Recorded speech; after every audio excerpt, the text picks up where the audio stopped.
संसदको सबैभन्दा ठूलो दल नेकपा एमालेको अध्यक्षमा केपी शर्मा ओली निर्वाचित। ओलीको प्रस्तावमा बागी उम्मेदवारी दिने सबै फराकिलो मतान्तरले पराजित।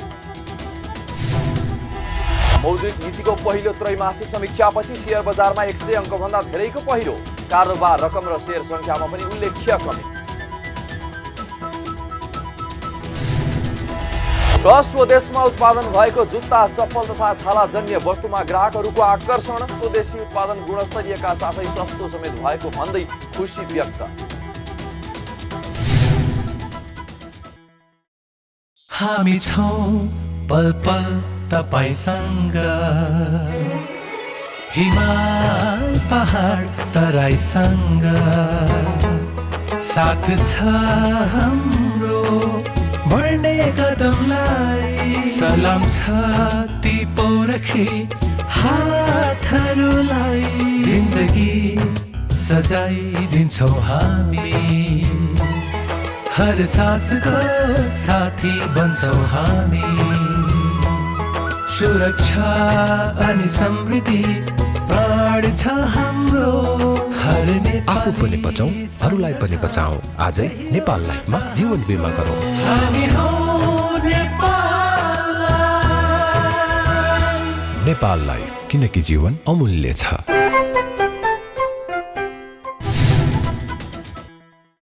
नमस्कार, कारोबार समाचारमा स्वागत छ। अब समाचार विस्तारमा। संसदको सबैभन्दा ठूलो दल नेकपा एमालेको अध्यक्षमा केपी शर्मा ओली निर्वाचित हुनुभएको छ। एमालेको चितवनमा भएको 10औं राष्ट्रिय महाधिवेशनमा ओली फराकिलो मतान्तर सहित अध्यक्षमा निर्वाचित हुनुभएको हो। मंगलबार बिहानसम्म भएको मतदानमा ओलीले 1840 मत प्राप्त गर्नुभयो भने उहाँका प्रतिस्पर्धी भीम रावलले जम्मा 223 मतमा चित्त बुझाउनु पर्यो। ओलीले पाएको मत रावलको भन्दा 8 गुणा भन्दा धेरै हो। महाधिवेशनका लागि छानिएका कुल 2153 प्रतिनिधि मध्ये 2096 जनाले मतदान गरेका थिए। 9औं महाधिवेशनमा माधव कुमार नेपाललाई झिनो मतान्तरले मात्रै पराजित गर्दै विजयी हुनुभएका अध्यक्ष ओली दोस्रो पटक अध्यक्ष निर्वाचित हुँदा भने थप शक्तिशाली बन्नु भएको छ। सर्वसम्मत केन्द्रीय कमिटीका पदाधिकारी र सदस्य चयन गर्ने ओलीको प्रस्तावमाथि बागी उम्मेदवार दिने सबैले फराकिलो मतान्तरले हार बेहोरेका छन्। अध्यक्ष ओलीको प्रस्ताव अनुसार नै वरिष्ठ उपाध्यक्षमा ईश्वर पोखरेल, महासचिवमा शङ्कर पोखरेल र उपमहासचिवमा प्रदीप गेवाली, पृथ्वी सुब्बा गुरुङ र विष्णु रिमाल सर्वसम्मत भए पनि उपाध्यक्षमा घनश्याम भुषालले उम्मेदवारी दिनुभएको थियो। तर भुषालले जम्मा 725 मतमा चित्त बुझाउनु पर्यो। उपाध्यक्षमा अध्यक्ष ओलीको प्रस्ताव अनुसार नै पूर्व माओवादीका रामबहादुर थापा सहित युवराज गेवाली, अष्टलक्ष्मी साक्य, सुरेन्द्र पाण्डे, विष्णु पौडेल र सुभाष नेङमाङ निर्वाचित हुनुभएको छ। उपाध्यक्षमा निर्वाचित हुने मध्ये साक्यले लोकप्रिय मत पाउँदा माओवादी पृष्ठभूमिका थापाले सबैभन्दा कम मत प्राप्त गर्नुभएको छ। यस्तै ओलीको प्रस्तावमा सचिव पदमा बागी उम्मेदवारी दिने भीम आचार्य र टङ्क कार्कीले पनि मतमा चित्त बुझाउनु पर्यो। यस्तै ओलीको प्रस्तावमा सचिव पदमा बागी उम्मेदवारी दिने भीम आचार्य र टङ्क कार्कीले पनि झिनो मतमा चित्त बुझाउनु पर्यो। सचिव पदमा टोप बहादुर रायमाझी, छविलाल विश्वकर्मा, लेखराज भट्ट, रघुवीर महासेठ, योगेश भट्टराई, गोकर्ण विष्ट र पद्मा अर्याल निर्वाचित हुनुभयो। सचिवमा विष्टले सबैभन्दा धेरै मत पाउनुभयो भने बागी उम्मेदवार आचार्यले 1300 मत पाउँदा कार्कीले जम्मा 500 मत मात्रै प्राप्त गर्नुभयो। पदाधिकारी र सदस्यमा निर्वाचित उहाँहरू सबै ओली प्यानलका हुनुहुन्छ। नयाँ केन्द्रीय कमिटीको शपथ ग्रहण र पहिलो बैठक पनि आजै सौराहामा सम्पन्न भएको छ। यसअघि नेकपा एमालेका निवर्तमान उपाध्यक्ष भीम रावलले आफू अध्यक्षमा निर्वाचित नभए पार्टीको कुनै पनि कमिटीमा नबस्ने घोषणा गर्नुभएको छ। मंगलबारै चितवनको सौराहामा नेतृत्व चयनका लागि भएको निर्वाचन सकिए लगत्तै उहाँले सञ्चारकर्मीहरूले राखेका जिज्ञासाको जवाब दिने क्रममा आफूले केन्द्रीय कमिटीको सदस्यका लागि उम्मेदवारी नदिएको दोहोर्याउँदै त्यसमा शपथ लिन नसक्ने पनि स्पष्ट पार्नुभयो। म यो केन्द्रीय सदस्यको म स्पष्ट गर्न चाहन्छु। हाम्रो यो निर्वाचन आयोगसँग सबै मैले के सोधेको थिएँ भने म त अध्यक्षको उम्मेदवार हुँ, त्यसबाहेक मेरो अरू कुनै पदमा उम्मेदवारी पर्दैन भनेको थिएँ मैले। अनि त्यसमा मैले के जानकारी प्राप्त गरेको थिएँ भने तपाईँले अध्यक्ष र अर्को सदस्य दुइटै भन्नुभयो भने त्यो दुइटै हुन्छ, होइन भने जेमा हुन्छ त्यसमा मात्रै भनेको थियो। मैले अध्यक्ष पदमा मात्रै भरेको थिएँ। तर मैले भित्र मतदान गर्न जाँदा सदस्यमा पनि मेरो नाम देखेँ। यो 8औं महाधिवेशनमा पनि यही विवाद भएको थियो। मैले त्यति बेला पनि सदस्यमा दिएको थिइनँ। पछि सदस्य हो भनेर मैले चाहँदा नचाहँदै फेरि त्यसलाई विवादको विषय अहिलेसम्म बनाउँछन् केही साथीहरू शपथ नलिएको भनेर। मैले भने मैले जुनमा उम्मेदवारी दिएको छैन, मैले त्यहाँ कसरी शपथ लिन्छु भन्ने हो। अहिले पनि मैले त्यसमा उम्मेदवार दिएको छैन र म अध्यक्ष पद बाहेक अरू पदमा अध्यक्ष पदमा विजयमा नै शपथ लिन्छु, अरूमा त मैले भरेकै छैन भन्ने कुरा अहिले पनि मेरो यथावत छ। मैले त्यो प्रश्न चाहिँ सरकारले कोभिड-19 को नयाँ भेरिएन्ट ओमिक्रोनको संक्रमण देखिएका मुलुकहरूबाट नेपाल आउने यात्रुहरूको यात्रा व्यवस्थापन सम्बन्धी आदेश जारी गरेको छ। मंगलबार मन्त्री परिषदको निर्णय सार्वजनिक गर्दै सरकारका प्रवक्ता एवं सञ्चार तथा सूचना प्रविधि मन्त्री ज्ञानेन्द्र बहादुर कार्कीले सरकारले कोभिड-19 को नयाँ भेरिएन्ट ओमिक्रोनको संक्रमण देखिएका मुलुकहरूबाट नेपाल आउने यात्रुहरूको यात्रा व्यवस्थापन सम्बन्धी आदेश जारी गर्ने निर्णय गरेको बताउनु भएको हो। कोभिड-19 को नयाँ भेरिएन्ट ओमिक्रोनको संक्रमण देखिएका मुलुकहरूबाट नेपाल आउने यात्रुहरूको यात्रा व्यवस्थापन सम्बन्धी आदेश जारी गर्ने। मन्त्री परिषदका बैठकले आर्थिक वृद्धि तथा उत्पादनशीलताका लागि जापान सरकारबाट प्राप्त हुने 10 बिलियन जापानी येन सहुलियतपूर्ण नीतिगत ऋणका सम्बन्धमा सरकारको तर्फबाट वार्ता टोली गठन गर्ने, नेपाल विद्युत प्राधिकरण कृष्णनगर चन्द्र प्राधिकरण शाखा कार्यालय भवन निर्माण गर्न आवश्यक पर्ने जग्गा प्राप्ति गर्न स्वीकृति दिने निर्णय पनि गरेको छ। प्रवक्ता कार्कीले प्रशोधित घाँसको व्यावसायिक उत्पादन गरी चीनमा निर्यात गर्ने उद्देश्य अनुरूप नेपाल र जनवादी गणतन्त्र चीनका बीच सम्झौताका लागि तयार पारिएको प्रोटोकललाई स्वीकृत गर्ने, यही मङ्सिर 23 र 24 गते संयुक्त राज्य अमेरिकाका राष्ट्रपतिबाट भर्चुअल रूपमा आयोजना हुन लागेको लोकतन्त्र सम्बन्धी शिखर सम्मेलन समिट फर डेमोक्रेसीमा भाग लिन प्रधानमन्त्रीको नेतृत्वमा प्रतिनिधि मण्डल गठन गर्ने निर्णय भएको पनि बताउनुभयो। यस्तै उहाँले राष्ट्रिय खेलकुद परिषदको सदस्य सचिव पदमा टङ्कलाल घिसिङलाई नियुक्ति गर्ने, चलचित्र निर्माण प्रदर्शन तथा वितरण 7औं संशोधन नियमावली 2078 स्वीकृत गर्ने, रेडियो सञ्चार लाइसेन्स 5औं संशोधन नियमावली 2078 स्वीकृत गर्ने निर्णय गरेको पनि बताउनुभयो। त्यस्तै सरकारले लोकसेवा आयोगको सिफारिस बमोजिम विभिन्न सेवाका राजपत्राङ्कित प्रथम श्रेणीमा नियुक्त गर्ने निर्णय समेत गरेको छ। प्रवक्ता कार्कीले राजपत्राङ्कित विशिष्ट श्रेणीका 10 जना सचिवहरूलाई सरुवा गर्ने निर्णय गरेको पनि बताउनुभयो। चालु आर्थिक वर्षको मौद्रिक नीतिको पहिलो त्रैमासिक समीक्षापछि शेयर बजारमा 100 अङ्कभन्दा धेरैको पहिरो गएको छ। शेयर लगानीकर्ताहरूको अपेक्षा विपरीत नेपाल राष्ट्र बैंकले शेयर धितो कर्जाको सीमालाई यथावत राखेको प्रभाव गएको 3 दिनमै शेयर बजारमा 100 अङ्कभन्दा धेरैले घटेको हो। मौद्रिक नीतिको समीक्षापछि खुलेको पहिलो दिन नै बजारमा 80.29 अङ्कको पहिरो गएको थियो। त्यसको भोलिपल्ट अर्थात् सोमबार 21.48 अङ्कले घटेको बजारमा आज साताको तेस्रो दिन भने सामान्य अङ्कको मात्रै गिरावट आएको छ। मंगलबार भने नेप्से परिसूचक 1.64 अङ्कले घटेर 2628.37 अङ्कमा झरेको छ। नेप्से परिसूचक निरन्तर ओह्रालो लाग्दा कारोबार रकम र शेयर संख्या पनि सुस्ताउँदै गएको छ। मंगलबार 225 कम्पनीको जम्मा 64,47 किता शेयर 3 अर्ब रुपैयाँमा मात्रै सीमित भएको छ।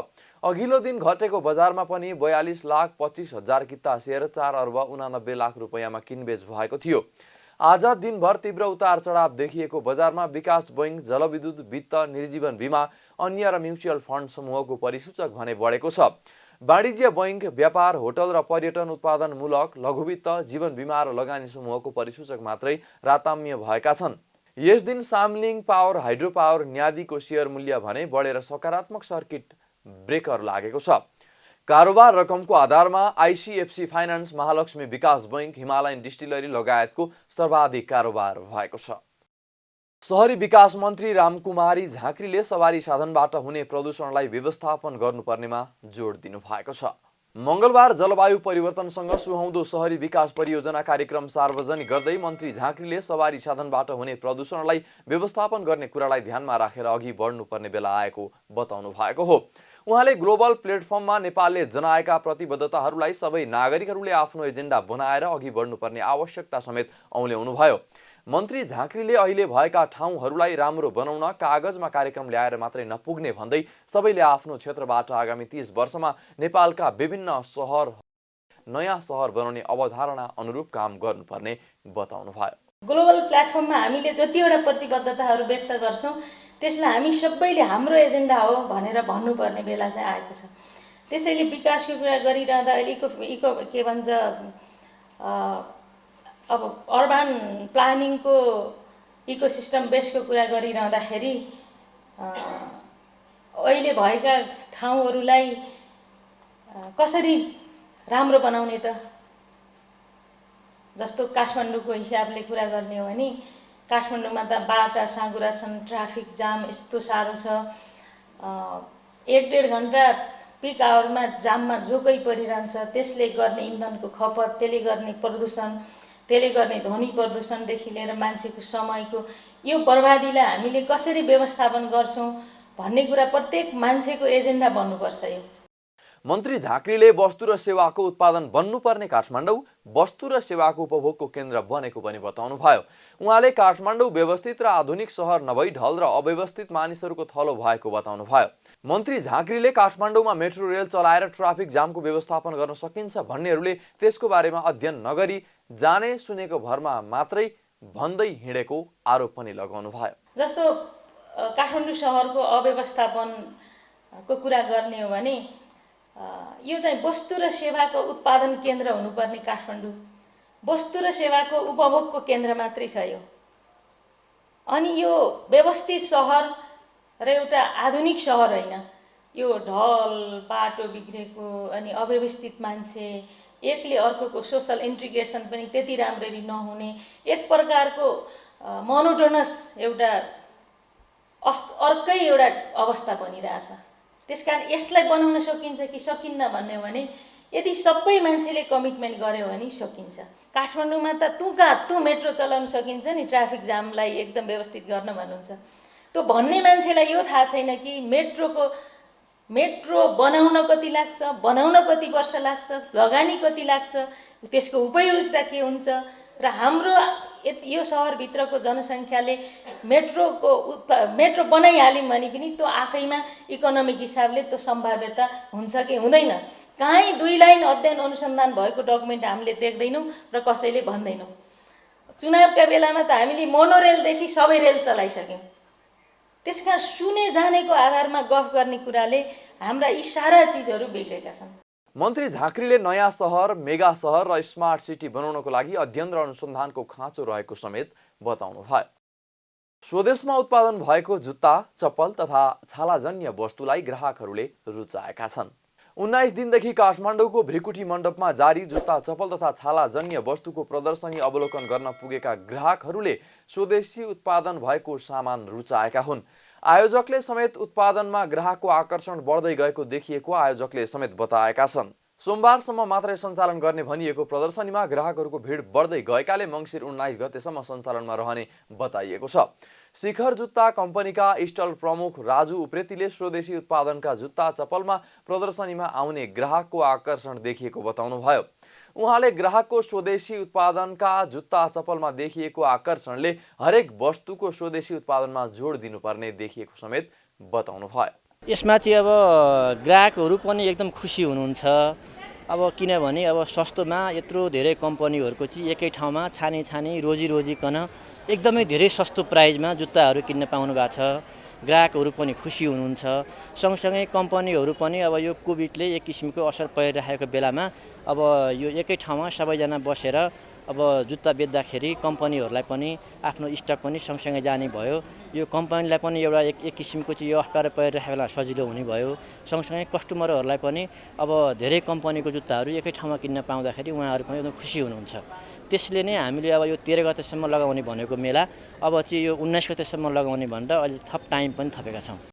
उप्रेतीले प्रदर्शनी मेलामा स्टल राखिएका कम्पनीले स्टक सक्ने किसिमले पुराना जुत्ता चप्पल नराखिएको पनि स्पष्ट पार्न खोज्नुभयो। प्रदर्शनीमा आउने ग्राहकहरूले पनि स्वदेशी उत्पादनलाई प्रोत्साहन गर्नुपर्ने बताएका छन्।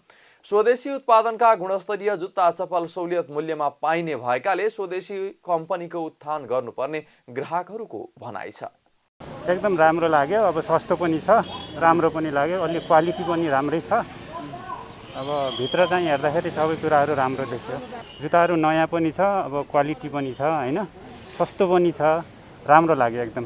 जोस् यो कम्पनीलाई उठान पनि नेपालले गर्नुपर्छ के त्यही भएर सस्तो पनि दिनुभएको छ, राम्रो क्वालिटीको पनि दिनुभएको छ। अरू अरू साथीभाइले पनि म के भन्छु भने तपाईँ चाहिँ आउनुहोस्, आफ्नो स्वदेशीलाई प्राथमिकता दिनुहोस्, राम्रो छ क्वालिटी। अलिकति बाहिर किन्नु पऱ्यो भने यो 2000 घट दिँदैन होला, यहाँ 1500मा 1200 800मा दिइरहेको रहेछ। मैले चाहिँ 3 जोड किनेँ। जुत्ताहरू त त्यस्तो पुरानो भन्ने छैन, स्टक रहेको छैन, फ्रेसै छ। त्यस्तो त्यही अब नेपाली प्रडक्टलाई चाहिँ प्रायोरिटी दिनुपर्छ भनेरै हो आएको।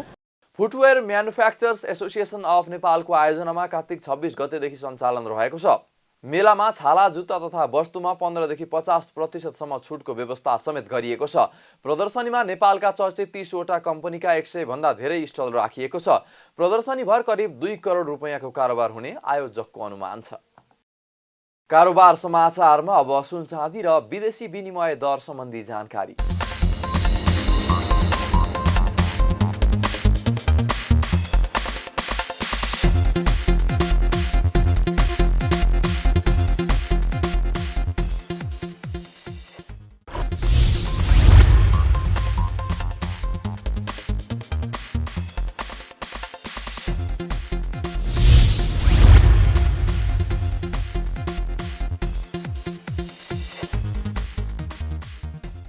बिदा हुनु अघि अहिलेसम्मका प्रमुख समाचार फेरि एकपटक।